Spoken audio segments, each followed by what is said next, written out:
కూడా ప్రొవైడ్ చేస్తాం. మీరు కూడా మీ నియోజకవర్గంలో అభివృద్ధి చేసి అక్కడుండే మీ ప్రజల్ని తలసరి ఆదాయం పెంచే విధంగా కార్యక్రమాలు చేపట్టే బాధ్యత గౌరవ శాసనసభ్యులపైన కూడా ఆధారపడింది. అది చేయమని మిమ్మల్ని కోరుకుంటున్నా. This is the vision we have given. అదే మాదిరిగా దేశ మీరు ఒకసారి చూస్తే ఇక్కడ ఒకసారి ఇది ఇంపార్టెంట్ స్లైడ్. దేశ ఎప్పుడు కూడా 7.5% గ్రోత్, 7.5% గ్రోత్ వస్తే మంది పైన మీరు చూసినప్పుడు స్వర్ణ ఆంధ్రప్రదేశ్ డాక్యుమెంట్ ఏంటంటే 2047కి $2.4 ట్రిలియన్ ఎకానమీ, అంటే $42,000 పర్ క్యాపిటా ఇన్కమ్. అదే 7.5% గ్రోత్ అయితే 75 లక్షల కాడ ఆగిపోతాం. జిఎస్టిపి 0.62 కాడ ఆగిపోతాం. పర్ క్యాపిటా 13,18,795 కాడ ఆగుతాం. అది డబ్బుల్లో చూస్తే డాలర్స్ చూస్తే $10,384. 15%కి వెళ్తే $347 కోట్ల జిఎస్టిపి. దానిపైన డాలర్స్లో చూస్తే $2.7 ట్రిలియన్. పర్ క్యాపిటల్ ఇన్కమ్ చూస్తే 58,14,916. అదే మరి డాలర్స్లో చూస్తే $45,784. Double the growth rate, 4.5 times తలసరి ఆదాయం పెరుగుతుంది. Double the growth rate, 4.5 times GSTP పెరుగుతుంది. అందుకనే మనం గుర్తుపెట్టుకోవాల్సిన అవసరం ఉంది. మనం చేసే పని శ్రద్ధగా చేస్తే ఆ రిజల్ట్స్ కనపడొస్తాయి. ఇదే హైదరాబాద్లో ఆ రోజు చేసిన పని మీరు చూస్తే ఈరోజు దేశంలో హైయెస్ట్ పర్ క్యాపిటా ఇన్కమ్ ఎక్కడంటే తెలంగాణలో వచ్చే పరిస్థితికి వచ్చింది. That is the vision we have given at that time. ఇక్కడ నెక్స్ట్ స్లైడ్లో మీరు చూస్తే దీనికి మనం అందరం డెడికేట్ కావాల్సిన అవసరం ఉంది. ఈ స్లైడ్లో మీరు చూసినప్పుడు నెక్స్ట్ ఇక్కడ మా వాళ్ళది ప్రిపేర్ చేయలేదు. ఇక్కడ చూస్తే ఇండియా మనం కూడా వికసిత్ భారత్ కోసం ప్రధానమంత్రి గారు పనిచేస్తున్నారు. వికసిత్ భారత్లో మీరు చూస్తే ఈరోజు మనం అందరం ఒకటి గుర్తుపెట్టుకోవాల్సిన అవసరం ఉంది. మోడల్స్ ఇండియాలో చాలా రాజకీయ పార్టీలు వచ్చాయి, చాలా విధాలుగా పనిచేశారు. ఆంధ్రప్రదేశ్ మోడల్ నేను చెప్పాను. 5 సంవత్సరాలు ప్రజలు భరించలేకపోయారు. ఉద్యోగాలు లేవు, ఎకానమీ బిల్డప్ కాలేదు, ఆశలు ఆవిరైపోయినాయి. అమరావతి శ్మశానాన్ని చేసేసామని చెప్పి ఆనందపడిపోయారు. పోలవరాన్ని పూర్తిగా నిర్వీర్యం చేసి కడాన డయాఫామ్ వాల్ని గోదావరి నదిలో గడిపేసే పరిస్థితికి వచ్చారు. విశాఖపట్నం స్టీల్ ప్లాంట్ ఇప్పుడే మిత్రుడు చెప్పారు. ఆ రోజు అందరూ కూడా విశాఖ ఉక్కు ఆంధ్రుల హక్కు అని ప్రాణత్యాగాలు చేసిన ప్రజలు ఎన్నోసార్లు అడిగితే కనీసం ఒక్కసారి కూడా కేంద్రాన్ని అడిగే పరిస్థితులు లేరు. అదే మరి రైల్వే జోన్ చాలా స్పష్టంగా యాక్ట్లో ఉంటే కనీసం ల్యాండ్ ఇస్తే పెడతామని చెప్పినా ల్యాండ్ ఇవ్వకుండా పనికిమాల ల్యాండ్ ఇచ్చి దాన్ని నిలిపేసే పరిస్థితికి వచ్చారు.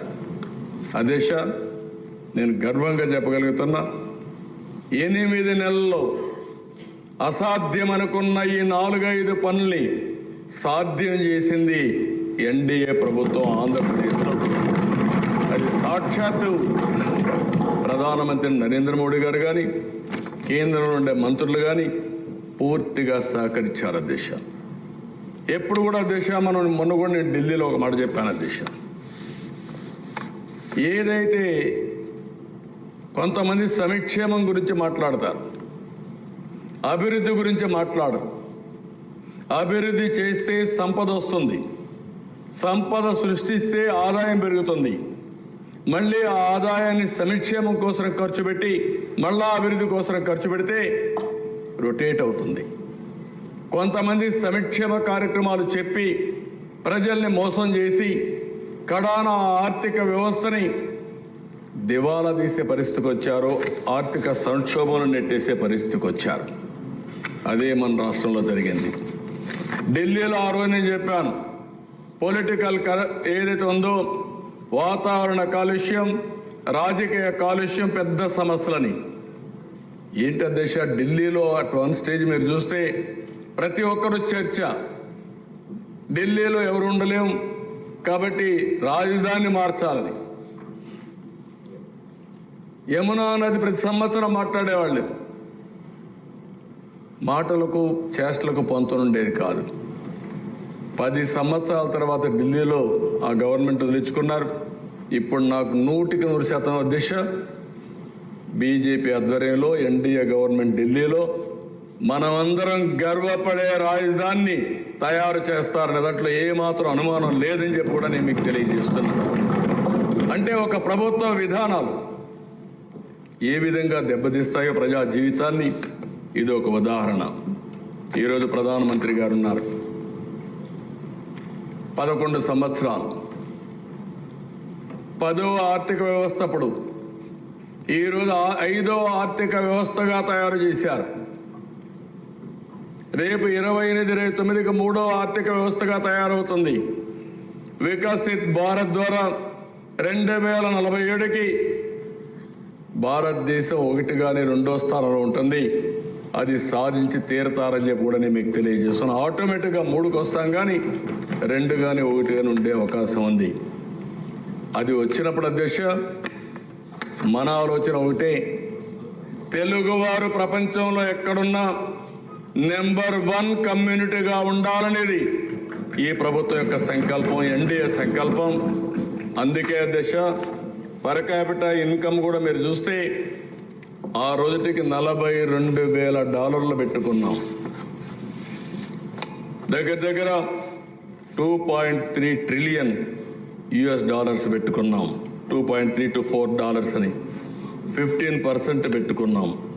దీనివల్ల 53,34,000 రూపాయలు తలసరి ఆదాయం పెట్టుకొని మనం ముందుకు పోతున్నాం. ఇది సాధ్యం. అయితే ఇవన్నీ చేసే మునుపు నేను ఒకటి చెప్తున్నా, మనమంతా కూడా దూరదృష్టితో 2047కి ఏం చేస్తాం చెప్తూ ఇప్పుడు ఎక్కడా ఇగ్నోర్ చేయడానికి వీల్లేదు.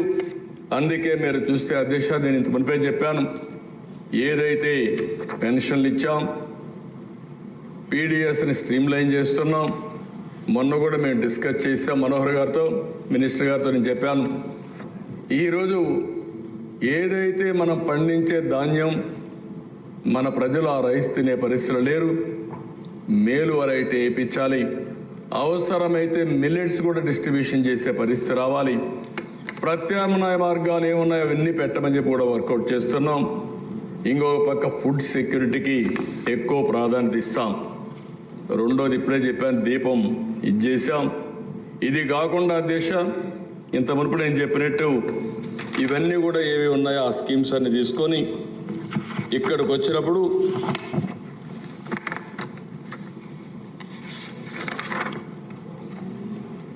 స్వర్ణ ఆంధ్రప్రదేశ్కి ఒక 10 ప్రిన్సిపల్స్ తీసుకున్నాం అధ్యక్ష.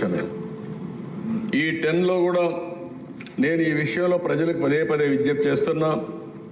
ఒక మిషన్ మోడ్లో ఒక విజన్ సాధించడానికి మనం ముందుకు పోతున్నాం. అందుకని మనమేదో మన ఫిగర్స్ చెప్పి పేదవాళ్ళని పేదరికంలో పెట్టడం, డబ్బులుండేవాళ్ళు ఆర్థికంగా వెసులుబాటు రావడం కాదు. ప్రతి ఒక్క ఇండివిజువల్ని ఫోకస్ చేయాలనే ఉద్దేశంతో ఈ ప్రభుత్వం యొక్క మొదటి ప్రాధాన్యత జీరో పావర్టీ, పేదరికం లేని సమాజాన్ని నిర్మాణం చేయడం ఏకైక లక్ష్యంగా పెట్టుకొని ముందుకు పోతాం. అందుకనే మీరు చూస్తే అధ్యక్ష, ఈరోజు ఏ పని చేసినా మనం దీంట్లోనే ముందుకు పోయే పరిస్థితికి వచ్చాం. ఇటీవల బీసీలకైతే స్వర్ణకారుల కార్పొరేషన్ ఏర్పాటు చేస్తూ సంక్షేమ కార్యక్రమాలు ఇవ్వడమే కాకుండా ఇంకొక పక్క 896 కోట్ల రూపాయలు నిధులు రిలీజ్ చేశాం. మత్స్యకారుల్ని దెబ్బతీసే 217 జీవోను రద్దు చేశాం. ఇంకొక పక్కన 34% రిజర్వేషన్లు మళ్ళీ తీసుకురావడానికి ఏమేం చేయాలో ఒక సబ్ కమిటీ వేసి స్థానిక సంస్థల్లో రిజర్వేషన్లు తీసుకురావడానికి మళ్ళీ వర్కౌట్ చేస్తున్నాం. ఇది కాకుండా చట్టసభల్లో 33% రిజర్వేషన్లకి ప్రభుత్వం కట్టుబడి ఉన్నాం. ఈ అసెంబ్లీలో తీర్మానం చేసి ఢిల్లీకి పంపించాం. ఇది కాకుండా మీరు చూస్తే అధ్యక్ష, ఆర్థికంగా పైకి తీసుకురావడానికి గీత కార్మికులకు 10%, మద్యం షాపుల్లో రిజర్వేషన్లు పెట్టాం. వడ్డెర కులస్తులకి క్వారీల్లో 10% రిజర్వేషన్లు పెట్టి వాళ్ళకు ఆర్థిక వెసులుబాటు ఇస్తాం. చేనేత కార్మికులకు జీఎస్టీ ఎత్తేసాం. అదనంగా 50,000 రూపాయలు ఇంటికి ఇచ్చే పరిస్థితి తీసుకొస్తున్నాం. ఇలాంటివన్నీ మీరు చూస్తే అధ్యక్ష, 1-2 కాదు, వెనుకబడిన వర్గాలకు ఏమేం చేయాలనో అన్ని చేయడం కోసం ఆర్థికంగా, రాజకీయంగా, సామాజికంగా పైకి తేవడానికి అనేక కార్యక్రమాలు తీసుకొని ముందుకు పోతున్నాం. ఇంకో పక్కన చూస్తే అధ్యక్ష, ఎక్కడికక్కడ వాళ్ళు ఉండుంటే బాగుండేది. మద్యం ఇప్పుడే మా మిత్రులు కూడా చెప్పారు, ఎంత దారుణం అధ్యక్ష. మొత్తం అస్తవ్యస్తం చేశారు. నాసి రకం బ్రాండ్లు తీసుకొచ్చారు. మొత్తం ఇష్టానుసారంగా చేస్తే 8 నెలల్లో ఎన్నికల్లో చెప్పాం, ఎట్టి పరిస్థితిలో ప్రక్షాళన చేస్తాన్నాం. ఈరోజు మీరు చూస్తే దేశంలో అన్ని రాష్ట్రాల కంటే మెరుగైన మద్యం పాలసీ తీసుకొచ్చిన ప్రభుత్వం ఇక్కడ ఎన్డీఏ ప్రభుత్వం అని చెప్పి కూడా నేను మీకు తెలియజేస్తున్నా. దీన్ని మనం శ్రీకారం చుట్టాం. ఎప్పటికప్పుడు దానికి ఒక కమిటీ కూడా వేస్తాం. వేరే రాష్ట్రాల్లో ఎంత రేటు ఉందో దానికంటే తక్కువ రేటు ఇవ్వడానికి 90 రూపాయలకు కూడా మద్యం ఇచ్చే కార్యక్రమానికి 99 రూపీస్, 99 రూపాయలకి లోయెస్ట్ ఏదైతుందో కామన్ మ్యాన్కి అందుబాటులో పెట్టేదని కూడా తీసుకొచ్చాం. అర్చకుల జీతాల దిశ 10,000 నుంచి 15,000 పెంచాం. ధూపదీప నైవేద్యం కింద ఆలయాలకు 5,000 నుంచి 10,000 రూపాయలు పెంచాం. వేద విద్యార్థులకి నిరుద్యోగ భృతి కింద 3,000 రూపాయలు ఇస్తున్నాం. దేవాలయాల పవిత్రత కాపాడతాం. మొన్న జరిగిన సంఘటన కూడా మీరు చూశారు దిశ, తిరుపతిలో ప్రసాదంలో నాసి రకం నెయ్యి ఉంటే దాన్ని కూడా సమర్థించుకొని పరిస్థితి వస్తే ఈరోజు సిబిఐ ఎంక్వైరీ జరుగుతూ ఉంది. వాళ్ళందరిపైన చర్యలు తీసుకున్నారు. ఏ దేవాలయంలో కానీ ఎక్కడ కానీ అపవిత్రకు చోటు ఇవ్వం. ఎట్టి పరిస్థితుల్లో దీన్ని కంట్రోల్ చేస్తామని చెప్పి కూడా ఈ సభ ద్వారా తెలియజేస్తున్నాం. పోయిన గవర్నమెంట్లో మీరు చూస్తే అధ్యక్ష, రాముడు తల తీసేస్తే అడిగితే తిరిగి కేసులు మా మీద పెట్టారు. ఇక్కడ అతి దారుణంగా అధ్యక్ష, ఏదైతే అంతర్వేదిలో రథం కాలిపోతే లెక్కలేని విధంగా ప్రవర్తించారు. హనుమంతుడు చేయి కొట్టేస్తే ఇరిగిపోతే ఇదేంటని అడిగితే బొమ్మే కదా ఏమవుతుంది అని అవహేళనతో మాట్లాడే పరిస్థితికి వచ్చారు. అంటే 1-2 కాదు అధ్యక్ష, అవి చూసినప్పుడు చాలా బాధేస్తుంది. నేను అందుకే హామీ ఇస్తున్నా, ఏ దేవాలయాలు జోలికైనా సరే, ప్రార్థనాలయాలు జోలికి రావాలంటే వెన్నెముక అదిరే విధంగా బిహేవ్ చేస్తాం. వదిలిపెట్టే సమస్య లేదని చెప్పి తెలియజేస్తున్నాను. ఇంకో పక్కన ఈ బ్రాహ్మణుల వేతనాలు 15,000 నుంచి 25,000 పెంచాం. కడాన అందరినీ సమానంగా చూస్తూ ఇమాములకి, మౌజములకు కూడా గౌరవ వేతనం 10,000, 15,000 చేశాం. ఇంకో పక్క ఎస్సీ, ఎస్టీ, బీసీ మైనారిటీలకు 2,000 కోట్ల రూపాయలు అధ్యక్ష 5 సంవత్సరాల్లో ఒక పైసా ఇవ్వలేదు. మార్జినల్ మనీ లేదు, సబ్ ప్లాన్ లేదు, వాళ్ళకు ఆర్థికంగా వెసులుబాటు వచ్చే కార్యక్రమాలు లేవు. అవన్నీ కూడా ఇచ్చే పరిస్థితికి వచ్చాం. ఇది కాకుండా అధ్యక్ష